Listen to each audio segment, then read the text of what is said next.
ఓం నమ శివాయ. త్రికోటేశ్వర స్వామి కటాక్షం పొందాలంటే త్రికోటేశ్వర స్వామి తిరునాళ్ళ సందర్భంగా అంగరంగ వైభవంగా ముస్తాబైన కోటప్పకొండను చూద్దాం రండి. కోటప్పకొండ ఆంధ్రప్రదేశ్లోని పల్నాడు జిల్లా నర్సాపేట సమీపంలో ఉన్న ఒక అత్యంత పురాతనమైన మరియు మహిమాన్వితమైన శైవ క్షేత్రం. ఈ కొండ ఏ దిక్కు నుండి చూసినా 3 శిఖరాలతో కనిపిస్తుంది. అందుకే దీనిని త్రికూటాచలం లేదా త్రికూట పర్వతం అని పిలుస్తారు. ఈ 3 శిఖరాలను బ్రహ్మ, విష్ణు, రుద్ర శిఖరాలుగా భావిస్తారు. స్వామివారు మొదట రుద్ర శిఖరం మీద వెలిశారు. ఇప్పుడు పాత కోటేశ్వర ఆలయం అని పిలుస్తున్నారు. ప్రధాన ఆలయమైన కొత్త కోటేశ్వర ఆలయం బ్రహ్మ శిఖరం పైన ఉంది. ఇదే త్రికోటేశ్వర స్వామి ఆలయం ప్రస్తుతం మనం చూస్తున్నాం. పాపనేశ్వర ఆలయం మరియు పవిత్రమైన పాపనాశ తీర్థం విష్ణు శిఖరం మీద ఉంది. దక్షయజ్ఞం భగ్నం చేసిన తరువాత పరమశివుడు దక్షిణామూర్తిగా మారి కైలాసంలో కఠిన తపస్సు చేశాడు. బ్రహ్మదేవుడు ఇతర దేవతలతో కలిసి శివుడిని దర్శించి తమకు జ్ఞానబోధ చేయమని ప్రార్థించాడు. శివుడు వారిని త్రికూటాచలానికి రమ్మని చెప్పి అక్కడ వారికి బ్రహ్మ జ్ఞానాన్ని ఉపదేశించాడు. దక్షిణామూర్తి ఇక్కడ బ్రహ్మచర్యం పాటిస్తూ జ్ఞానబోధ చేసినందుకు ఈ ఆలయంలో నేటికి వివాహాలు జరగవు. ఇక్కడ గొల్లభామ ఆనందవల్లి ఆలయం ఉంది.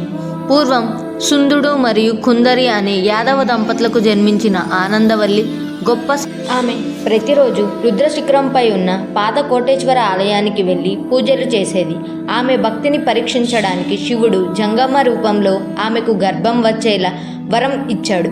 అయినప్పటికీ ఆమె భక్తిని వీడక పూజలు కొనసాగించడంలో శివుడు సంతోషించి ఆమె కష్టాన్ని చూసి తానే ఆమె ఇంటికి వస్తానని వాగ్దానం చేశాడు. అయితే వెళ్ళేటప్పుడు ఎట్టి పరిస్థితుల్లోనూ వెనక్కి తిరిగి చూడకూడదని షరతు విధించాడు. ఆనందవల్లి బ్రహ్మశిఖరం వద్దకు రాగానే అనుమానంతో వెనక్కి తిరిగి చూడగా శివుడు అక్కడే ఒక గృహలోకి ప్రవేశించి లింగంగా వెలిశాడు. ఇదే ప్రస్తుతం మనం చూస్తున్న కొత్త కోటేశ్వర ఆలయం. తన భక్తికి దక్కిన ఫలితంగా ఆమె దేవునిలో ఐక్యమైంది. అందుకే కొండ దిగువన గొల్లభామ ఆనందవల్లి గుడి కూడా ఉంది.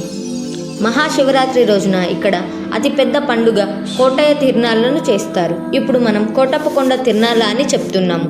దీనిని ఆంధ్రప్రదేశ్ ప్రభుత్వం రాష్ట్ర పండుగగా గుర్తించింది. శివరాత్రి నాడు చుట్టుప్రక్కల గ్రామాల నుంచి భక్తులు సుమారు 60 నుండి 100 అడుగుల ఎత్తుగల భారీ విద్యుత్ ప్రభలను అలంకరించి తీసుకువస్తారు. ప్రభలు కడితే కోటయ్య భక్తులు చేదుకో కోటయ్య, ఆదుకో కోటయ్య అనే శివనామ స్మరణతో కొండ మార్గంలో నడుస్తూ స్వామివారికి మొక్కులు చెల్లించుకుంటారు.